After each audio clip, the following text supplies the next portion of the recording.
Hello everyone, আসসালামু আলাইকুম। আজকে আমরা ঝিনাইদহের এমন একটা প্লেসে গিয়েছিলাম যেখানে আপনি নৌকা ভ্রমণ করতে পারবেন এবং সুন্দর একটা প্রাকৃতিক ভিউ পাবেন। তো চলেন দেরি না করে ভিডিওটা শুরু করা যাক।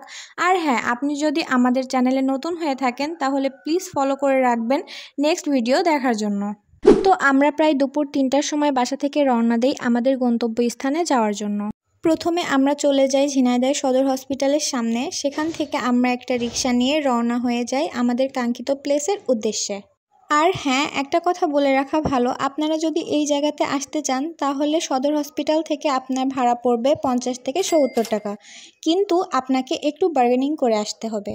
যেহেতু এইটা গ্রামের মধ্যে সেহেতু এখানকার রাস্তা একটু খারাপ, এজন্য আমাদের মাঝ রাস্তায় নেমে পড়তে হয়েছিল।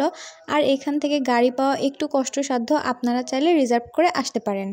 তো দেখতে দেখতে আমরা আমাদের গন্তব্যস্থানে পৌঁছে গিয়েছি। যারা ঝিনাইদহে থাকেন তারা অবশ্যই এই জায়গাটা চিনে থাকবেন। এখানে আপনারা একটা মনোরম পরিবেশ পাবেন। পার্সোনালি আমার এই জায়গাটা অনেক ভালো লাগে।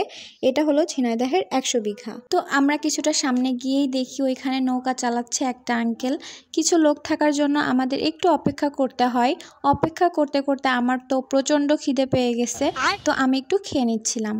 তারপর আমার হাজব্যান্ড আঙ্কেলদের সাথে কথা বলছিল যে নৌকাতে কত কেমন নেয়। তো আঙ্কেলরা কিন্তু একটু বেশি টাকা নেওয়ার কথা বলে, কিন্তু আপনি যদি অনেকজন যান এবং আপনি যদি বার্গেনিং করতে পারেন তাহলে আপনি অনেক কম টাকার মধ্যেই নৌকাতে উঠতে পারবেন। অবশেষে আমাদের নৌকা চলে আসলো এবং আমরা উঠে পড়লাম। এখানে আসছি কিন্তু নৌকাতে না উঠলে তো পুরাই মিস হয়ে যাবে। আমরা যেহেতু অনেক আগেই পৌঁছে গিয়েছিলাম সেহেতু আমরা দুইজনই ছিলাম, এজন্য আমরা দুইজনই নৌকাতে উঠেছিলাম।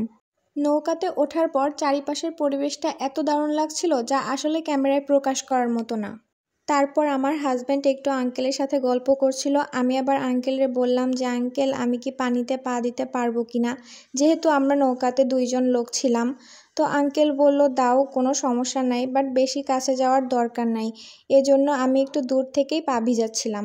এই জায়গাটাতে কিন্তু অনেকে পিকচার তোলার জন্য আসে, কিন্তু দেরি করে আসলে হবে না, যখন হালকা হালকা রোদ থাকবে তখন আসলে সব থেকে বেশি ভালো পিকচার আসবে।